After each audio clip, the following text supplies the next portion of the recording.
Let me set the stage for you. In the NFL, there are always updates. Transactions, depth chart tweaks, the day-to-day rhythm of a league that never sleeps. But every now and then, something happens that doesn't feel routine, something that doesn't just move across the ticker at the bottom of your screen. It feels heavier. It feels seismic. And when I tell you that what just went down in Cleveland had the weight of an earthquake, I'm not exaggerating. This wasn't just news.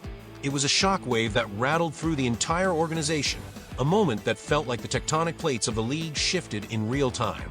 And here's what makes it different. It didn't come from some rumor mill on Twitter or from a coach hedging his bets with vague words about competition. No, this came straight from the core of the Cleveland Browns, from the one man who embodies their toughness, their grit, and their identity, Myles Garrett. Think about that. The franchise cornerstone, the defensive monster, the leader in every sense of the word, stepped up and delivered a message that cut through all the noise. Garrett didn't give a careful, measured soundbite. He didn't dodge the question or throw out cliches. He snapped. His words weren't rehearsed. They came out raw, sharp, and unfiltered. And in that instant, he confirmed what the whispers had been saying and what Browns fans hardly dared to believe. Shedeur Sanders is QB1. Tired of boring phone cases? Here's your chance. My Etsy shop is packed with exclusive designs that let you show off your team pride in style. And the best part, you'll unlock discounts when you hit favorite, more savings when you add to cart, and even surprise discounts on your second purchase. Don't wait. Click the link in the description and grab your favorite now. Now pause for a moment and let that sink in. Shedeur Sanders isn't being told to wait his turn.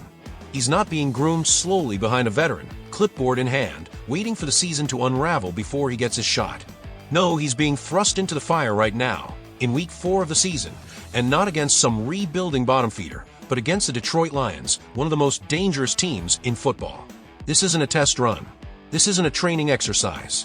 This is the real thing, a high-stakes matchup where the Browns are planting their flag and saying, this is our guy. This is the moment. And here's the thing about Detroit. They are not a soft landing spot. Dan Campbell's Lions aren't the type of team you want to debut a rookie quarterback against if you're nervous about what he can handle. Their defense thrives on chaos. They swarm to the ball, they hit with bad intentions, and they drag you into a street fight whether you're ready for it or not. They don't just test your physicality, they test your willpower. And Cleveland, by putting Shedeur Sanders in this exact position, is sending a very clear message. They aren't treating him as a prospect or placeholder. They're treating him as the future, and they're ready to prove it against one of the league's hungriest squads. Now, you might look at this situation and think it's reckless, maybe desperate. A rookie being thrown into the fire against Detroit's front seven sounds like a recipe for disaster. But when you really break it down, it's the opposite. This isn't recklessness. This is conviction. Because when Myles Garrett puts his stamp of approval on something, it means everything. This isn't just a pro bowler giving his 2 cents. This is the captain of the ship, the anchor of the defense, the one guy who has dragged this franchise through storms while the offense cycled through quarterback after quarterback, failure after failure. He's seen the hype trains that derailed. He's watched the first-round picks flame out. He's heard the promises that never turned into wins. Garrett doesn't deal in empty words. For him to stand tall and declare that Shedeur Sanders is QB1, that's more than an endorsement.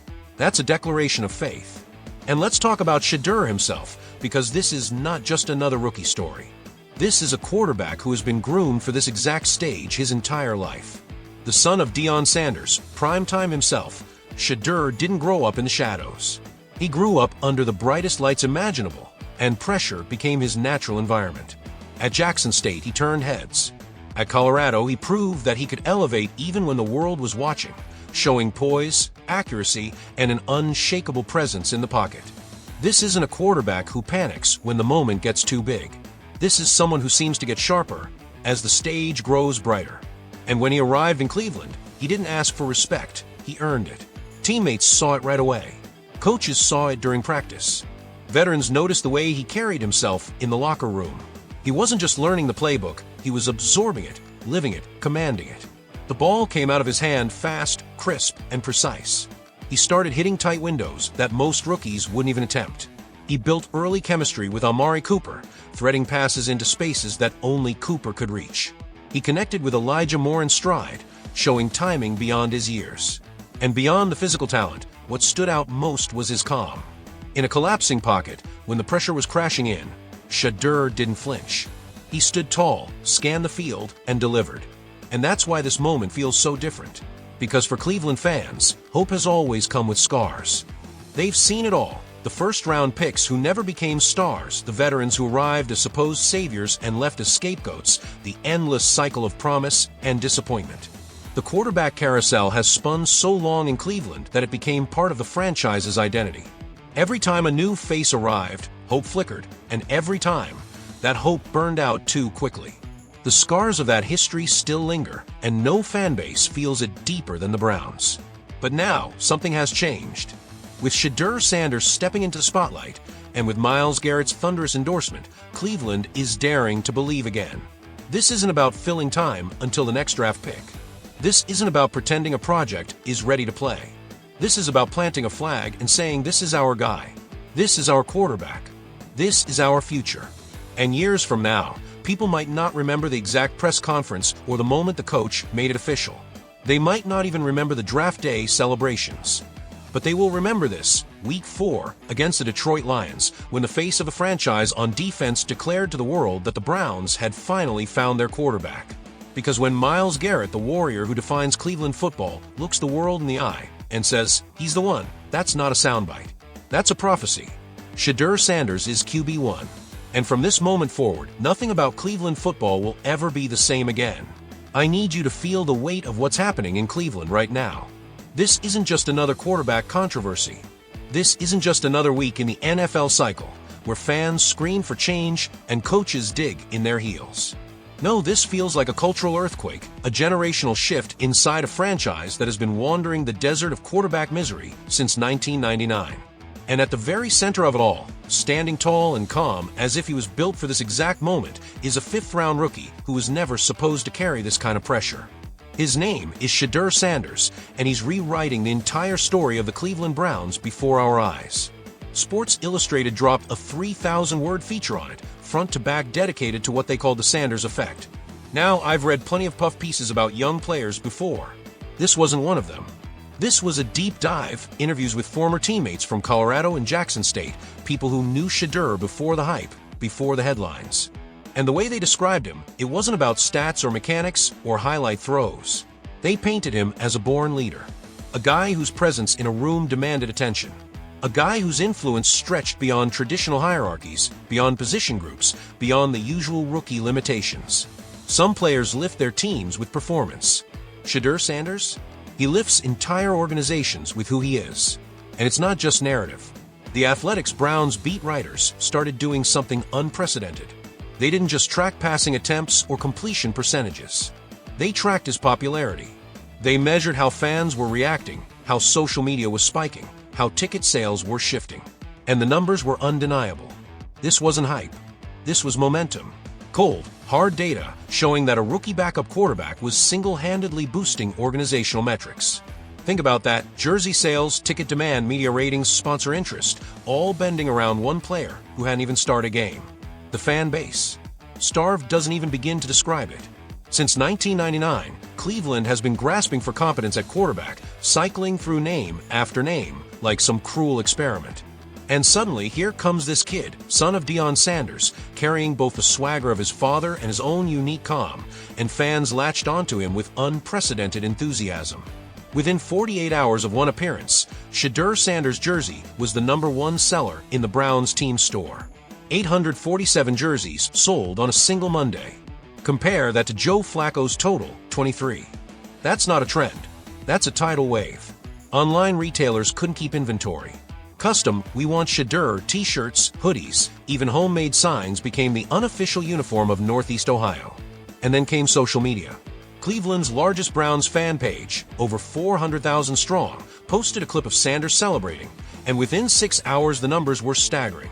67,000 reactions, 34,000 shares, 12,000 comments. That's not just a viral post.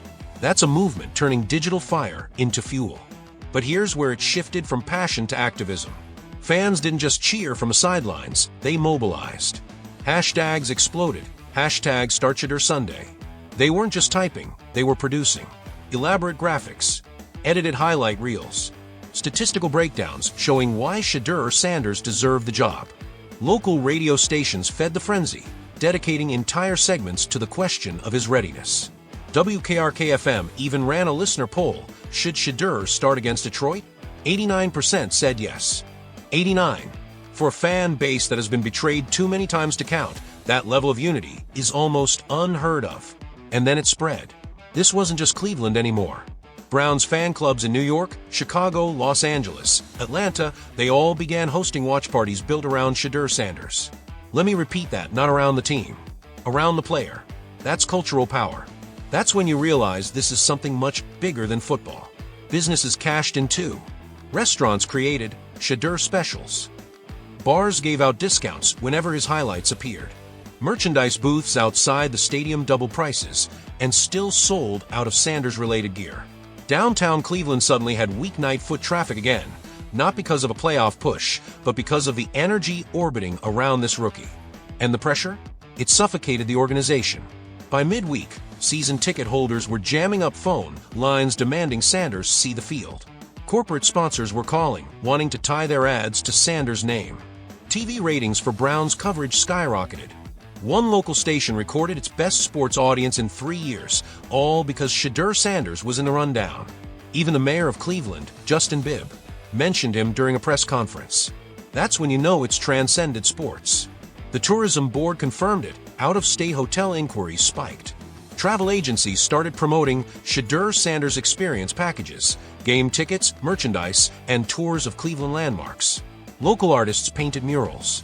Ohio-based musicians referenced him in new tracks. Even comedian Drew Carey posted support for making Shedeur the starter. A rookie quarterback had become a civic icon without ever starting a game. And don't think the AFC North wasn't paying attention. Baltimore's defensive coordinator Mike McDonald admitted the obvious: we have film on Flacco. We know his tendencies. Shedeur Sanders is a different challenge: mobility, arm talent, extending plays. It changes the way you plan.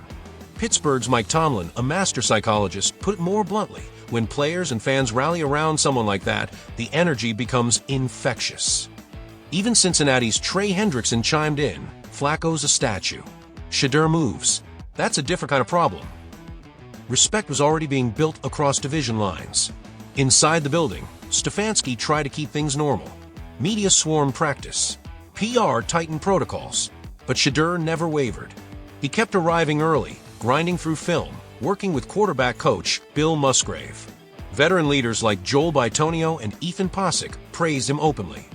He's not letting attention change him, Bitonio said. That's maturity. Posick went even further. He's handling it like a 10-year vet. Those are words you don't throw around lightly. By Thursday, whispers grew louder. Sources reported Sanders was getting more reps, even ownership was attending practices, watching closely, asking questions. The narrative was no longer if, it was when. Friday's press conference was must-see TV. Stefanski, visibly tense, declared, Joe Flacco gives us the best chance to win. But his follow-up betrayed the truth. Shedeur Sanders has exceeded every expectation we had. That wasn't dismissal. That was a coach begging for patience, trying to slow down a tidal wave. Then came game day. Sunday morning, Cleveland felt like it was hosting a playoff game. Cameras followed Shedeur from the team bus to the locker room. The stadium was packed with Sanders jerseys. Tailgates blasted his highlights on screens. Chants of "We want Shedeur" shook the air before kickoff. Even his warm-ups were treated like primetime broadcasts, dissected throw by throw. And here's the bottom line. It didn't matter what happened against Detroit. By that point, Shedeur Sanders had already transformed the Browns. He had already won something bigger than a football game. He had won the hearts of a city starved for hope. He had altered the DNA of a franchise long defined by failure. That's the Sanders effect. A fifth-round pick, the son of Deion Sanders, dismissed by some as just another developmental quarterback, now standing at the center of one of the most fascinating cultural shifts in recent NFL memory. He's already proven he can electrify a fan base, energize a locker room, and command national attention. The only question left is the hardest one of all. When will the Browns finally unleash him? Because make no mistake, Cleveland hasn't felt this alive about a quarterback in over 2 decades. And whether he succeeds or struggles, Shedeur Sanders has already given this franchise something it hasn't had in a very long time. A reason to believe.